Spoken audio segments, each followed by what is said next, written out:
Hello, আমার ছোট্ট artist বন্ধুরা। প্রথমেই বলবো, তোমরা কেমন আছো? আশা করি ভালোই আছো। এটা হচ্ছে একটা সুন্দর ল্যান্ডস্কেপ।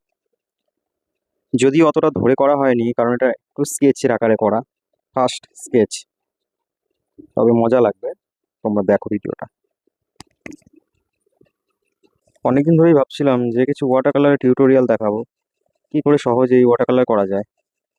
যদিও এই ওয়াটার কালারটা একদম ছোট্ট, যারা সবেই বিগিনার তাদের জন্য না, যাদের হাতে কিছুটা আয়ত্ত এসেছে তাদের জন্যই। তো যাই হোক, তোমরা একটু দেখো যতটা সম্ভব হয়। মনে হয় কিছুটা কিছু না কিছু শিখতে পারবে বা জানতে পারবে। তোমরা কন্টিনিউ করো ওয়াটার কালারটা। এই ভিডিওটা যদিও ধাপে ধাপে দেওয়া হয়নি, কারণ আমার কাছে ভিডিও রেকর্ডিং করার সেরকম ব্যবস্থা নেই। তবুও যতটা সম্ভব হয়েছে